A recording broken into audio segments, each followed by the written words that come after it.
എവിടെയെങ്കിലും ഇടനിലക്കാരൻ്റെ സഹായത്തോടെ ദൈവചൈതന്യം നേടിയിട്ടുണ്ടോ? ഇല്ല, സംഭവിച്ചിട്ടില്ല. അങ്ങനെ എല്ലാവരും അവനവൻ്റെ ശ്രമം കൊണ്ടാണ് ദൈവത്തിൻ്റെ നിലയിലേക്ക് ഉയർന്നിട്ടുള്ളത്. പിന്നെ എന്തിനാണ് ഈ ഇടനിലക്കാർ? അവരെക്കൊണ്ട് ചെയ്യാൻ ഒരിക്കലും ആത്മീയമായ ഒരാളെ വളർത്താൻ ഒക്കുകയില്ല. അങ്ങനെ ഒരാൾക്ക് സാധിക്കുകയില്ല, ഒരു മനുഷ്യന് സാധിക്കുകയില്ല. ദൈവവും മനുഷ്യനും തമ്മിൽ അന്തരം കൽപ്പിക്കാതിരിക്കാമെങ്കിൽ ഒരു മനുഷ്യനെ കൊണ്ട് ദൈവത്തെ സ്വാധീനിക്കാമെന്ന് വിശ്വസിക്കാം. മനുഷ്യനും ദൈവം തമ്മിൽ അന്തരമില്ല, ഒരുപോലെയാണ് എന്ന് പറഞ്ഞാൽ അത് ശരിയാണ്. എണ്ണയും വെള്ളവും നമ്മൾ ചേരുകയില്ല. നമ്മളെപ്പോലെ ഉള്ളൂ മറ്റൊരു സഹായിയും. അവർ കുറേ തത്വശാസ്ത്രം കാണാൻ പിടിച്ചു വെച്ചിട്ടുണ്ടാവാം, മനപ്പാടാക്കിയിട്ടുണ്ട്. അതല്ല, ശരിക്കും ദൈവത്തോടെടുക്കാൻ തനിയെ ശ്രമിച്ചേ പറ്റൂ. അല്ലാതെ മറ്റൊരാളുടെ സഹായത്തോടെ ദൈവമായിട്ട് അടുക്കാൻ ഒക്കുകയില്ല.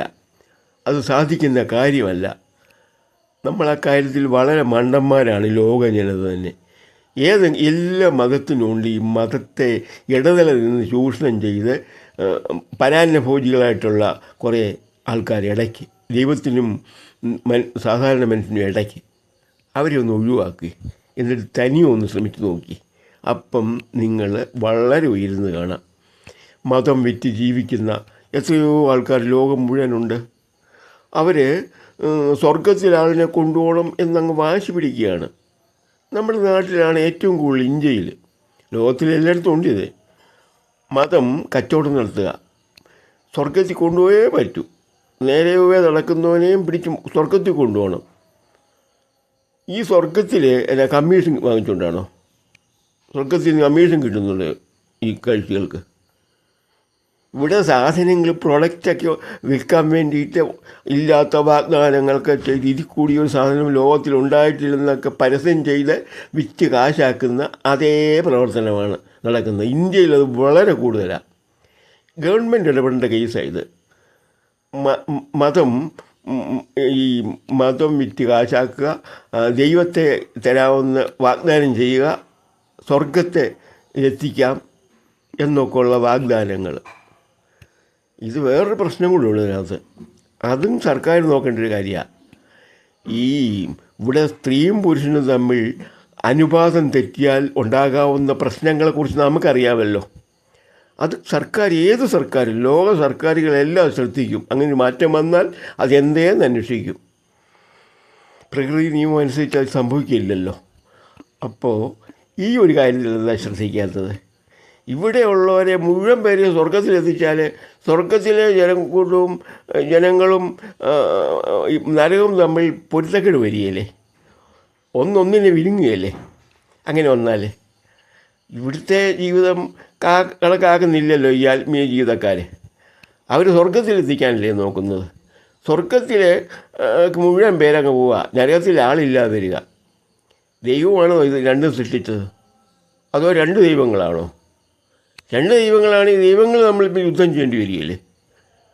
ഒന്നും കൊണ്ടും അല്ലാത്ത ഈ മതത്തിൻ്റെ പേരും പറഞ്ഞ്, ദൈവത്തിൻ്റെ പേരും പറഞ്ഞ്, സ്വർഗമെന്ന് പറയുന്ന സ്വർഗവും നരകവും സൃഷ്ടിച്ച് അവിടേക്ക് എത്തിക്കാമെന്ന് പറഞ്ഞ് വാഗ്ദാനം ചെയ്ത് ഇങ്ങനെ നാട് നീളം നടന്ന് മനുഷ്യനെ ചൂഷണം ചെയ്ത ബുദ്ധിമുട്ടിക്കുന്ന ഈ ഗ്രൂപ്പ് സത്യത്തിൽ ആ സമയം കൊണ്ട് അവരുടെ വീട്ടിൽ ഒരു 10 മൂട് കപ്പയിട്ടാൽ ചൂഷണം അധികം ചെയ്യാതെ കുറേ പേരെ സ്വർഗത്തിൽ എത്തിച്ചാലും ആ കിട്ടുന്ന മതിയെന്ന് വയ്ക്കണം. അപ്പം അതിന് ബാക്കി വീട്ടിലുണ്ടായ കപ്പയുടെ ബാക്കി ഉണ്ടാക്കിയാൽ മതിയല്ലോ. ഇവിടെ കേരളത്തിലെ കഥയാണ് ഞാൻ പറഞ്ഞത്. ഈ ചൂഷണം കൊണ്ട് ഈ സ്വർഗത്തിൽ തിരിച്ച് കുറയ്ക്കുമല്ലോ. സ്വർഗത്തിലേക്ക് ഉള്ള ഈ കടത്തിക്കൊണ്ട് പോകൽ ഒന്നുകൊണ്ടും നല്ലതല്ല. അത് ഏത് രീതിയിൽ നോക്കിയാലും വലിയ പ്രശ്നങ്ങൾ സമൂഹത്തിൽ സൃഷ്ടിക്കും. അതാണ് ഉണ്ടാകുന്ന പ്രശ്നങ്ങളൊക്കെ ഇപ്പോൾ ഇവിടെ. അല്ലാതെ ഒരു പ്രശ്നവുമില്ല.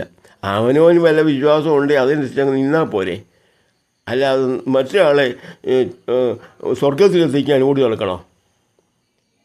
അതിന് സേവനമാണോ? ആണെന്നാണോ അവർ പറയുന്നത്? ദൈവത്തിൻ്റെ അടുക്കലെത്തിക്കുക, ദൈവവിശ്വാസികളല്ലാത്തവരെയൊക്കെ കമ്മീഷൻ വാങ്ങിച്ചുകൊണ്ടാവാം. ആര് കൊടുക്കും കമ്മീഷൻ അതോ അറിയത്തില്ലല്ലോ.